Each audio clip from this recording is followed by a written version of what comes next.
चलिए, तो putting the question on the screen, सब लोग लिख लें जिन्होंने स्टार्टिंग से ना सुना हो।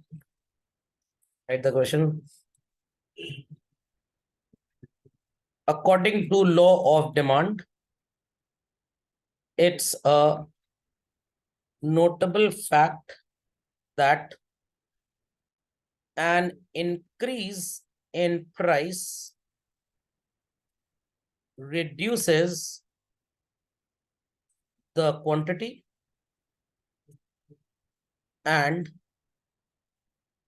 fall in price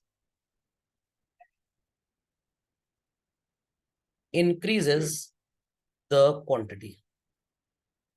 क्वांटिटी के आगे डिमांडेड शब्द जरूर लिख लीजिएगा। ये बात समझ में आ गई? अदर थिंग्स रिमेनिंग कांस्टेंट, शायद ऐसा ही होता था। When price goes down, quantity demanded बढ़ जाएगा। When price goes up, quantity demanded घट जाएगा। ध्यान से सुनिएगा। प्राइस इज ₹100 और हम खरीद रहे हैं 20 यूनिट्स। प्राइस बढ़ के 120 हो गया and we are buying only 15, या प्राइस गिर के 80 हो गया एंड वी आर बाइंग 28। तो ये जो फिनोमेना है, इंक्रीज इन प्राइस से क्वांटिटी डिमांडेड क्या होती है? डिक्रीज हो जाती है। एंड डिक्रीज इन प्राइस से क्वांटिटी डिमांडेड क्या होती है? इंक्रीज हो जाती है। ये नोटेबल फैक्ट है, सबको पता है, कोई बहुत बड़ी रॉकेट साइंस नहीं है। तो रॉकेट साइंस सर है क्या? रॉकेट साइंस इज, अगर मैं आपसे पूछूं कि किसी की एज 45 ईयर्स है, समझ में क्या, और उसका बॉडी वेट 70 kg है, और किसी की एज 48 है, उसका बॉडी वेट कितना होगा? ये मैथ्स का यूनिटरी मेथड कभी नहीं बता पाएगा आपको, ये तो डिपेंड करेगा बॉडी टू बॉडी। समझ में आ गया? अगर मैं आपसे पूछूं कि भाई 45 साल एज और 70 किलो वजन है, तो ये इंसान ओवरवेट है कि नॉर्मल है, ये भी आप नहीं बता पाएंगे, वो उसकी फिजिक पे डिपेंड करेगा। अंडरस्टैंडिंग और नॉट? तो अमिताभ बच्चन जी के लिए 80 kg वेट एकदम ठीक होगा, बट एक 8वीं क्लास के स्टूडेंट के लिए 80 kg वेट बहुत ज्यादा होगा। मतलब बैंकर चाउमीन और बर्गर खा खा के बर्गर बन गया है वो। बात समझ में आई? तो लॉ ऑफ डिमांड यही बोलता है कि अगर प्राइस गिरेगा तो क्वांटिटी डिमांडेड बढ़ जाएगा, और प्राइस बढ़ेगा तो क्वांटिटी डिमांडेड घट जाएगा। बट हम किस चीज को लेकर थोड़ा ज्यादा चिंता में घुले जा रहे हैं? हम इस चिंता में घुले जा रहे हैं कि प्राइस में जो भी चेंज होगा उसकी वजह से हमारी क्वांटिटी में कितना चेंज होगा। So change in price will make the quantity change. ये तो नोटेबल फैक्ट है, सबको पता है, बट कितना होगा ये नहीं पता। और अगर ये ज्यादा होगा, कम होगा, कुछ भी होगा, तो इसके कॉन्सिक्वेंसेस क्या होंगे? इससे एक बिजनेसमैन या एक कस्टमर पे फर्क क्या पड़ेगा? इन सारे सवालों के जवाब अगर आपको चाहिए तो आपको क्या करना पड़ेगा? एवरेस्ट क्लाइम करना पड़ेगा?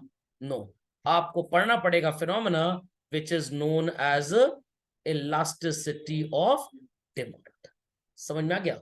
तो इलास्टिसिटी का मतलब आपके सामने आ रहा है। ध्यान से सुनिएगा, बहुत ध्यान से सुनिएगा, कोई बहुत बड़ी रॉकेट साइंस नहीं है, फिजिक्स में भी शब्द आपने पढ़ा होगा। 100 से 120 प्राइस हो गया चिल्ड्रन, कितना प्राइस बढ़ा? 20 रुपीज। 20 रुपी अगर मैं आपसे बोलूं कि 100 का कितना परसेंट होता है, तो आप बोलेंगे सर तो बड़ा आसान है, it is 20% only, it is 20%। और ये 20 से 15 हो गया, कितने यूनिट्स कम हो गए? 5। 20 का कितना परसेंट होता है? आप बोलेंगे 25%। तो can people tell me the answer, what is 25/20? Maths के हिसाब से क्या आएगा? 1.25। इसे बोलते हैं what is called as elasticity. Change in quantity divided by change in price. बच्चे सोचेंगे सर आप चेंज बोलते हो ट्रायंगल बनाते हैं, ये ट्रायंगल नहीं है, डेल्टा साइन है, ग्रीक साइन होता है, और साइन का मतलब चेंज होता है। व्हाट इट ले आपने अल्फा गामा बीटा रो ये सब पढ़ा होगा ना, वैसे ही। समझ में आ गई बात? पक्का? अगला एग्जांपल देख लेते हैं। 100 से प्राइस हो गया 80, कितने परसेंट का चेंज है? 20।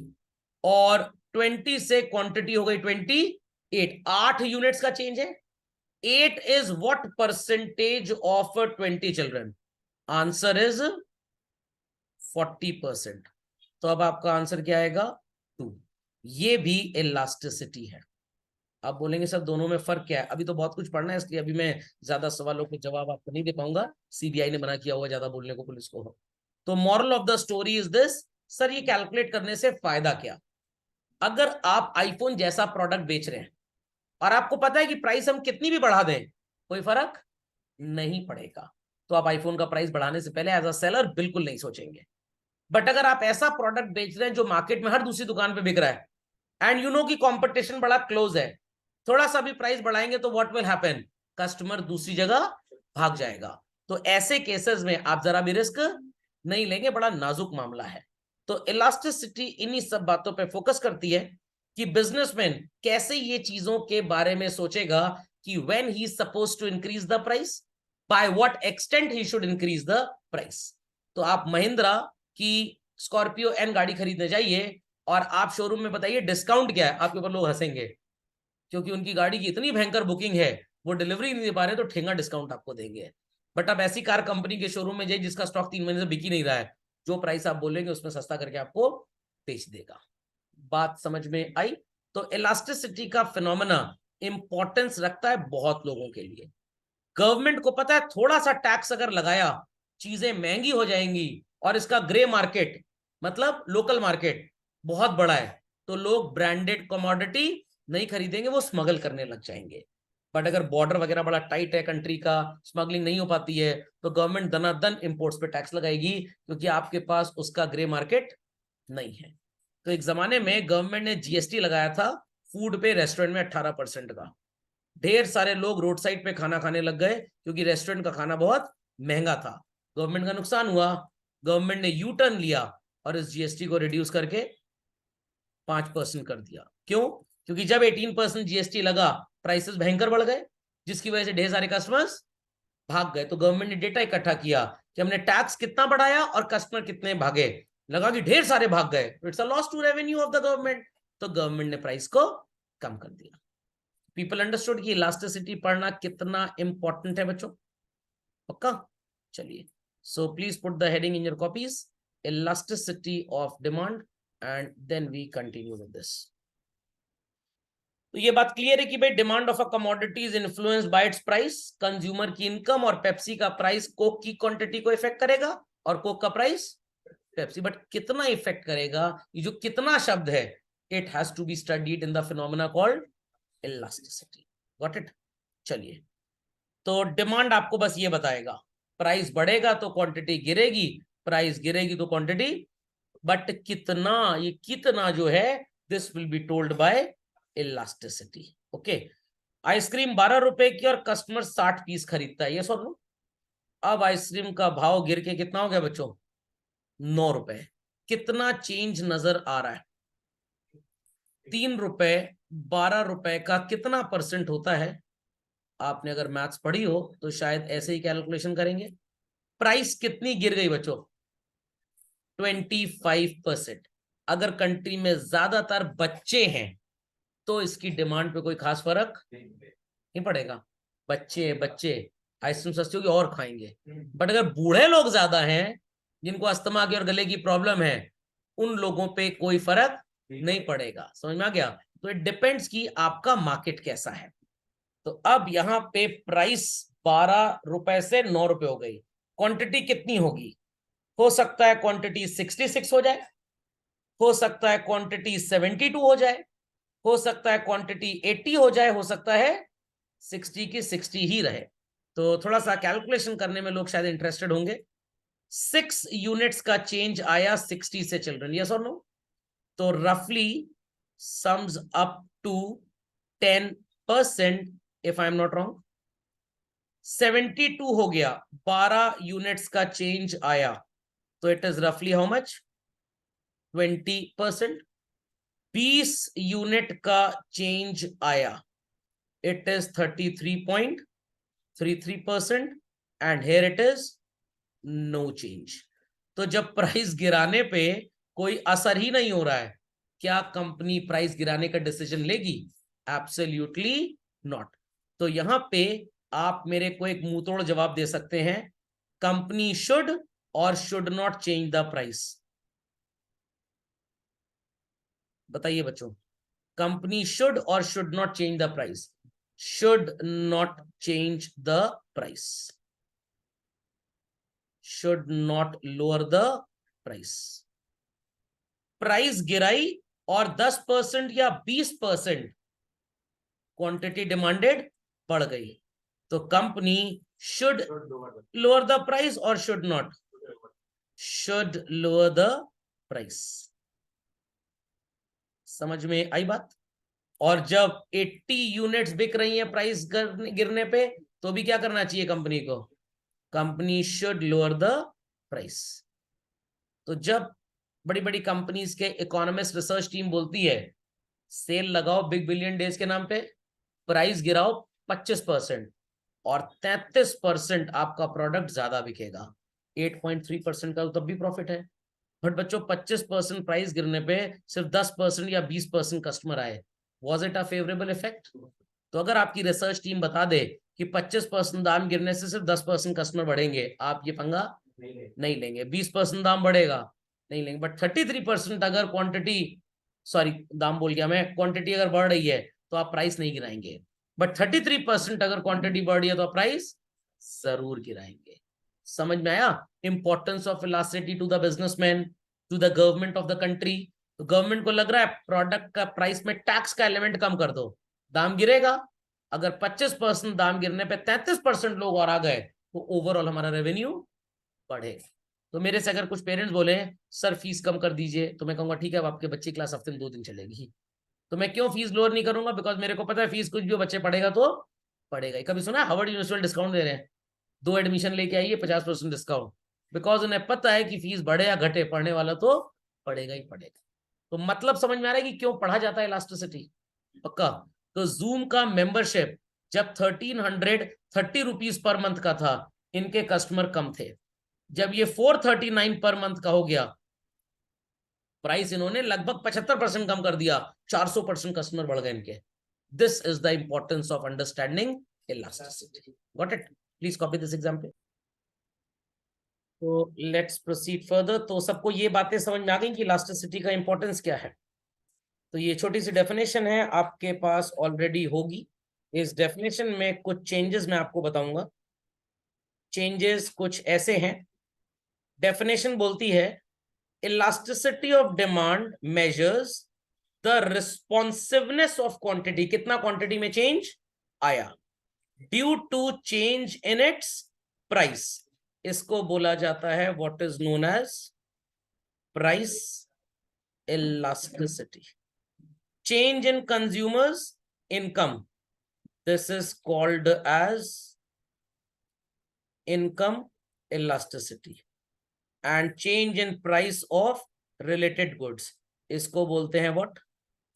Cross elasticity. समझ में आ गया?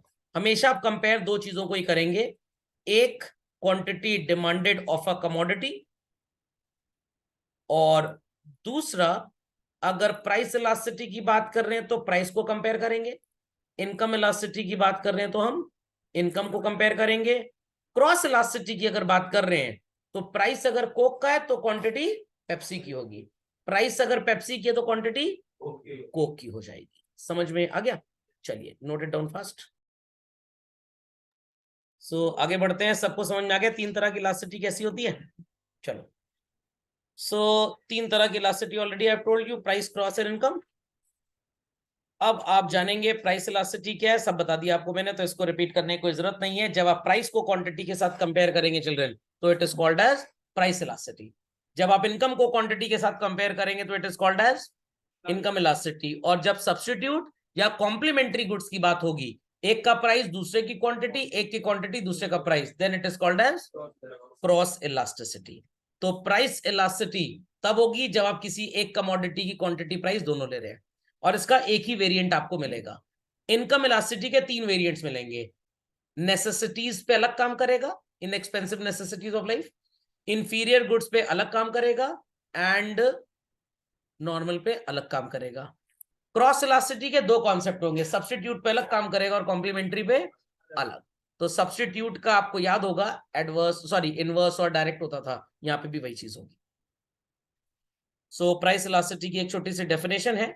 लॉ ऑफ डिमांड तो पता है आपको, तो इसमें टाइम ना बर्बाद किया जाए। कोक वाला एग्जाम्पल भी मैं आपको दे चुका हूं, नॉट टू वरी। चलिए, ये इंपॉर्टेंट चीज है चिल्ड्रन। और जब प्राइस बढ़ेगी और घटेगी, कंज्यूमर कैसे रिस्पॉन्ड करेगा? तो मैं यहाँ पे 5 कंडीशंस बना रहा हूं, आप अपनी कॉपी में लिख लें। इसे टेक्निकली बोला जाता है various degrees of price elasticity of demand. Degrees का मतलब 5 most researched causes. I repeat children, 5 most researched causes. ये भी लिख लीजिए आप, तो आपको याद रहेगा डिग्री शब्द का मतलब क्या है। It is 5 most experienced oblique researched oblique applicable oblique notable reasons which portray the types of behavior due to price change। ये डिग्री शब्द का मतलब है। तो बहुत तरीके हो सकते हैं इसके, बट अल्फ्रेड मार्शल अंकल के बाद जो उनके डिसाइपल्स बचे थे, उन्होंने 5 most experience research applicable notable reasons public को बताए, दुनिया को बताए, जो प्राइस चेंज की वजह से कंज्यूमर के अंदर आएंगे। सब लोग इन बातों को सुनने के लिए रेडी हैं? चलिए, सो सबसे पहले व्हाट वील बी डूइंग, हम एक प्राइस लेंगे और एक quantity. Take an example, price commodity की है 10 rupees and quantity demanded is 100। 5 sections आप बनाएंगे कि प्राइस के चेंज से क्वांटिटी में क्या फर्क पड़ रहा है। 1 2 3 4 एंड 5। Ready everybody? चलिए,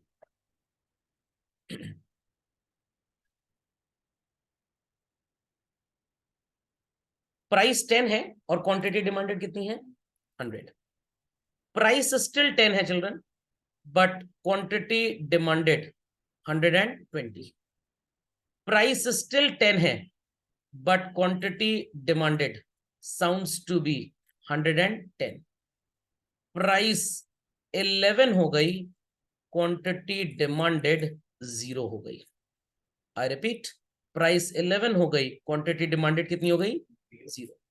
कहने का मतलब at a given price of ₹10 the consumer can buy 100 units also, consumer can buy 110 also, consumer can buy 120 also.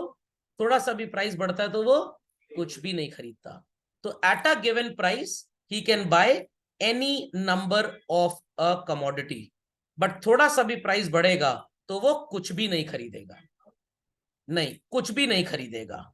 Sir ऐसी कौन सी बात होती है कुछ भी नहीं खरीदेगा? Rare among the rarest conditions हो सकती हैं ये। तो पहले आप 2 लाइन का कॉम्पोजिशन यहाँ पे लिख डालिए, तब मैं आपको इसके बारे में आगे बताता हूँ। लिखिए लिखिए, फिर बात करेंगे। एट अ गिवन प्राइस और below it, consumer may be willing to buy in finite quantity, but nothing at a slightly higher price। एक गिवन प्राइस पे तो कितना भी खरीद लेंगे, सस्ते पे कितना भी खरीद लेंगे, थोड़ा भी दाम बढ़ेगा तो हम नहीं खरीदेंगे। तो कहने का मतलब ये एक ऐसी कमोडिटी है जो 10 रुपए तक में तो लोगों को फीजिबल लगती है, थोड़ा सा भी दाम बढ़ता है तो नहीं खरीदते। इसका मतलब कि 10 रुपए तक में इस कमोडिटी का सब्स्टिट्यूट ही नहीं है बाजार में। आई रिपीट चिल्ड्रन, इस कमोडिटी का सब्स्टिट्यूट है ही नहीं। बट सो कॉल्ड, इसके बाद, आई रिपीट चिल्ड्रन, इसके बाद सो कॉल्ड इस कमोडिटी का आपको सब्स्टिट्यूट मिलने लग जाएगा। खोपड़े में बात गई। तो मारुति की कार 5-6 लाख रुपए तक में तो सब्स्टिट्यूट है ही नहीं किसी और का। तो कितना भी प्राइस 5 लाख, 5.5 लाख, 6 लाख हो, 100 भी लोग खरीदेंगे, 110 भी खरीदेंगे, 120 भी। बट अगर प्राइस थोड़ा सा बढ़ा और मार्केट में सब्स्टिट्यूट आ गया तो 0 खरीदेंगे। तो एट अ गिवन प्राइस और below it consumer will buy in finite quantity. Spelling थोड़ी सी ठीक कर लीजिए, NITE। Got it? Consumer will buy what? Infinite quantity, but nothing at a slightly higher price. क्योंकि हायर प्राइस पे इस commodity के क्या हो जाते हैं, सब्स्टिट्यूट्स मिल जाते हैं। समझ में आ गई बात? समझ में आ गई बात? तो अगर मैं आपसे पूछूं कि भाई प्राइस में कितना चेंज है 10 रुपी से 10 रुपी में, आपका आंसर क्या होगा? 0। Very good. प्राइस में चेंज क्या है? 0। एंड बच्चों 100 से 110 में कितना चेंज है? 10। 100 से 120 में कितना चेंज है? कोई एक ले लेते हैं, 10% ले लेते हैं। What is 10 divided by 0? 10 divided by 0 is not 0। Maths नहीं पढ़ी लगता लोगों ने। इनडिटर्मिनेट या इनफाइनाइट। तो इसको इकोनॉमिक्स की भाषा में बोलते हैं बच्चों, what is called as perfectly elastic. क्या बोलते हैं? गिवन प्राइस पे कितना भी ले लेंगे, थोड़ा सा भी प्राइस बढ़ेगा नहीं लेंगे। इसके ढेर सारे सब्स्टिट्यूट 11 रुपए में है तो हम बेटर वाला लेंगे। समझ में आ गई बात? सेकंड टाइप, प्राइस 10 थी, 100 यूनिट खरीद रहे थे। प्राइस 10 थी, 100 यूनिट खरीद रहे थे। अभी प्राइस सो कॉल्ड 12 रुपए हो गई, तब भी 100 खरीद रहे हैं। प्राइस 8 रुपए हो गई, तब भी 100 खरीद रहे हैं। दोनों में चेंज देखिए, प्राइस सेम थी, क्वांटिटी चेंज हो रही थी। यस और नो? प्राइस सेम थी, यहां पे प्राइस चेंज हो रही है बट क्वांटिटी सेम है। तो कहने का मतलब 10 रुपए की दादी माँ की टैबलेट है डायबिटीज की, 100 टैबलेट आप खरीदते थे, 12 की हो गई तो आप उन्हें क्या कहेंगे? दादी माँ प्लीज मत खरीदिए, लॉ ऑफ डिमांड बुरा मान जाएगा, क्योंकि बढ़ी हुई प्राइस पे कम खरीदना चाहिए। Is it so? नो। तो 12 रुपए पे भी उतना, 8 रुपए पे भी उतना। तो प्राइस का change is not going to put any impact on quantity demanded. Yes or no? तो लिख दीजिए, price change does not affect the change in quantity. समझ गए बात को?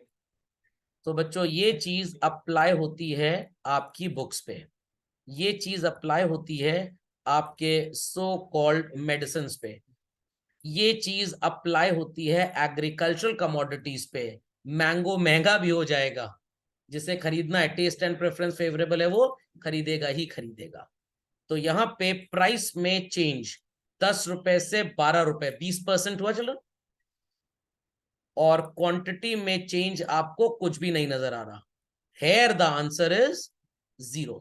और आप इसे बोलेंगे what is called as perfectly inelastic. क्या बोलेंगे? Inelastic. समझ में आया? तो प्राइस बढ़े या घटे बट क्वांटिटी में चेंज कुछ भी नहीं होगा। तो अगर आप एप्पल आईफोन के मैन्युफैक्चरर हैं, 1 लाख में भी 100 यूनिट बिकेगी, 1,20,000 में भी, 80,000 में भी, तो प्राइस कुछ भी हो, जिसको खरीदना है वो खरीदेगा ही खरीदेगा।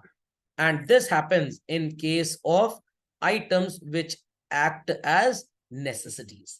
तो नेसेसिटीज की डिमांड हमेशा परफेक्टली इनइलास्टिक होती है, और जिनके ढेर सारे सब्स्टिट्यूट्स होते हैं, थोड़ा सा ही प्राइस बढ़ाओ कस्टमर भाग जाएगा। It is perfectly elastic, perfectly elastic. तो जो लग्जरी होटल्स होते हैं, Taj, so called Mughal Sheraton and all, got it clear, और वो कौन सा है अपना ओबरॉयज एंड ऑल दैट, वो अपनी प्राइसेस क्यों नहीं चेंज करते? बिकॉज उनको पता है प्राइस बढ़ाएंगे तब भी वही क्लास आएगा, घटाएंगे तब भी वही क्लास आएगा, तो their demand is set to be inelastic. समझ गए? प्राइस थी बच्चों 10 रुपए, बढ़ के हो गई 12 रुपए, क्वांटिटी घट के हो गई 80, तो 10 से 12 2 रुपए का चेंज है प्राइस में, और 100 से 80 20 यूनिट्स का है, 2 रुपए 10 रुपए का 20% होता है शायद, और 20 यूनिट 100 यूनिट का 20%, इट इज व्हाट चिल्ड्रन 1। तो moral of the story is this: change in price equates the change in quantity demanded। इसको इकोनॉमिक्स की भाषा में बोला जाता है यूनिटरी इलास्टिक। व्हाट? तो रतन टाटा जी ने अपनी रिसर्च टीम को कॉल किया और बोला हम चाहते हैं कि अपने कार्स की प्राइस को 20% बढ़ा दें, 10 लाख की गाड़ी नेक्सॉन 12 लाख में बेचें। उनकी इकोनॉमिस्ट टीम के हेड क्या बोल रहे हैं? सर जी कोई फर्क नहीं पड़ेगा क्योंकि हमारा प्रोडक्ट यूनिटरी इलास्टिक है। इतने कोड वर्ड चूरन में रतन टाटा जी समझ गए, जीनियस आदमी है ना, कि अगर आप प्राइस 20% बढ़ाएंगे तो आपके कस्टमर 20% भाग जाएंगे। अब इनको पूरा ही उपन्यास सुनाने की जरूरत नहीं है, तो ये भी एक तरह की भाषा का यही प्रयोग किया जा रहा है। बट जब रतन टाटा जी बोलेंगे 10 लाख से 12 लाख कर दे नेक्सॉन का रेट, कोई फर्क पड़ेगा? इकोनॉमिस्ट बोलेगा ना ना बिल्कुल कर दीजिए, परफेक्टली इलास्टिक प्रोडक्ट है, प्राइस आप बढ़ाएंगे तब भी आपकी क्वांटिटी उतनी ही बिकनी है। समझ में आ गया? तो एप्पल आईफोन्स की क्वांटिटी डिमांडेड क्या होती है? Perfectly in elastic. In elastic का कुछ और मीनिंग होता है, गॉट इट क्लियर? तो कुछ चीजें जिनका दाम जितना बढ़े क्वांटिटी एग्जैक्टली उतनी घटे, रियल लाइफ में नहीं हो सकता। 20% प्राइस बढ़ा एग्जैक्ट 20% डिमांड घटे, ऐसा कैसे होगा? कुछ तो ऊपर नीचे रहेगा ही रहेगा। तो ये रियल लाइफ फिनोमेना बिल्कुल भी नहीं है। ये होता है, ये होता है, आगे के दो पढ़ेंगे वो भी होंगे। प्राइस बच्चों 10 रुपए से हो गई 12 रुपए, 10 से 12, कितना चेंज नजर आ रहा है आपको प्राइस में? वेरी गुड, समझ में आ गया? Good morning to everybody. और अब आपकी क्वांटिटी 100 से हो गई 95, कितना चेंज आया? 5%, तो इट इज 0.25। सर ये रिश्ता क्या कहलाता है? ये रिश्ता ये कहलाता है कि ये वो लोग हैं जो कभी कभी सड़क पे सांप की तरह चलते हैं, ड्रंकर्ड्स। प्राइस बढ़ भी जाएगी but these donkey's will kept on consuming alcohol जब तक ये मर नहीं जाते या पुनर्जन्म का एहसास नहीं हो जाता। तो जब लोगों को एडिक्शन हो जाता है किसी चीज का तो ये होता है। तो it is called as higher change in price causes the quantity to change by a small proportion। तो प्राइस में चेंज ज्यादा बट क्वांटिटी में चेंज कम। So we call it as what is known as बच्चों more elastic. जंगल में मोर नाचा वाला मोर ना समझ लीजिएगा, relatively more elastic, and many a times we call it only as elastic. तो आपको पता है कि अगर आप प्रोडक्ट का प्राइस 20% बढ़ा भी देंगे आपके कस्टमर में खास फर्क नहीं आएगा, वो आएंगे ही आएंगे। बढ़ाओ प्राइस दाएं दाएं, क्या फर्क पड़ रहा है? समझ में आ गया? तो परफेक्टली इलास्टिक और मोर इलास्टिक में डिफरेंस समझ में आया? पक्का? तो प्राइस 10 से 11 हो गई, 10% बढ़ा, भाग गए, ढेर सारे सब्स्टिट्यूट थे। यहां पे जब प्राइस बढ़ी कोई खास फर्क नहीं आया। ओ चिल्ड्रन सॉरी सॉरी सॉरी, मैं अपने वर्ड्स वापस ले रहा हूँ, सॉरी सॉरी सॉरी, एक चीज मैंने थोड़ी गलत बोल दी, सॉरी। नहीं ये कॉम्पोजिशन ठीक लिखा था, ये कॉम्पोजिशन ठीक लिखा था। I had to write what is called as inelastic, मैंने गलती से मोर बोल दिया, very sorry children, very sorry, due apologies. भावनाओं में बह गए थे। तो प्रोडक्ट का प्राइस 10 से कितना हो गया, 12। प्राइस में ज्यादा चेंज आने के बावजूद भी लोग नहीं भाग रहे हैं, एडिक्टेड लोग हैं।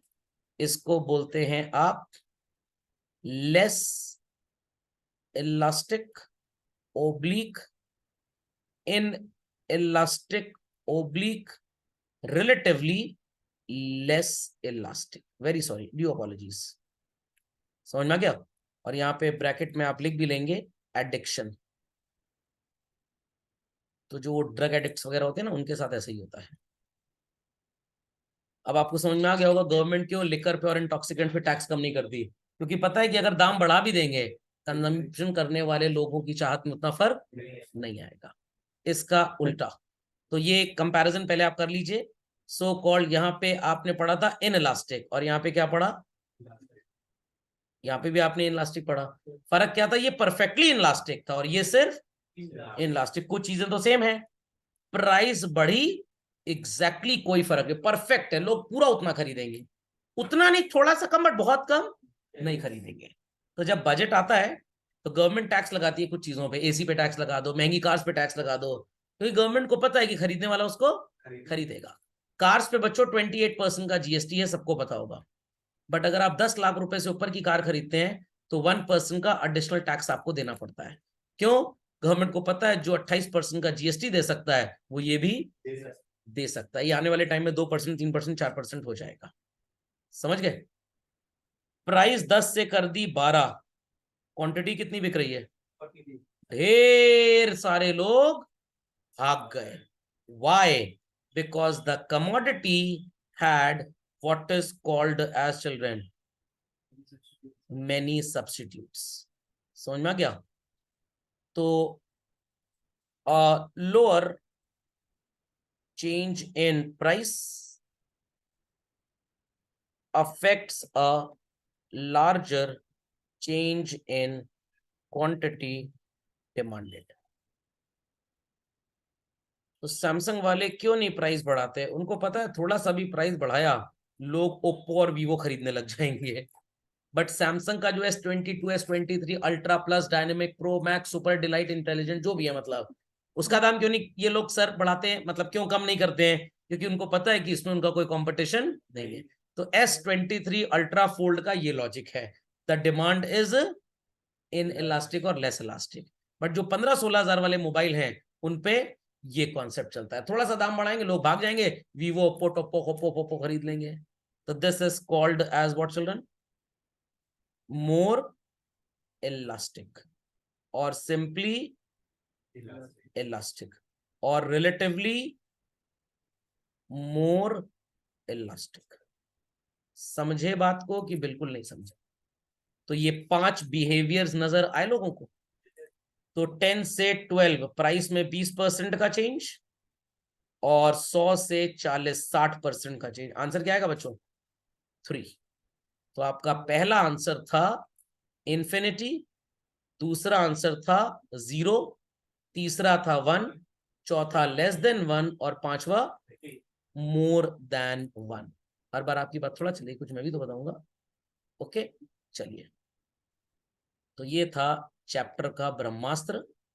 मेन आपको बस इन्हीं चीजों का मेजरमेंट पढ़ना था। हाँ, यू कैन से कि लॉजिकली चैप्टर खत्म हो चुका है आज। So this is called as what children? infinity. This is called as 0.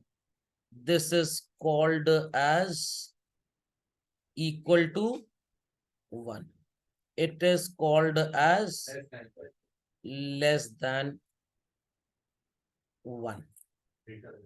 And this is called as greater में ज्यादा पैसे लगते हैं लिखने में, और ग्रेटर तो नोएडा होता है, ये मोर देन होगा। समझ में आ गई कहानियां? नाम भी बता दिए, हरकतें भी बता दी आपको।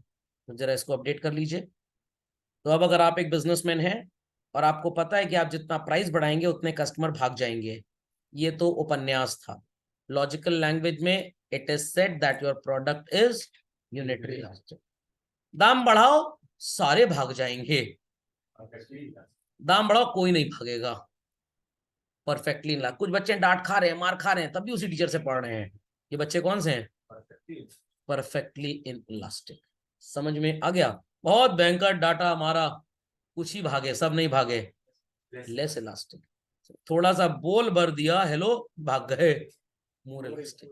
तो जीवन में तरक्की करनी है तो आपको परफेक्टली इलास्टिक, अडिग, चेंज नहीं होना है, जैसे मोहब्बतें में अमिताभ बच्चन थे।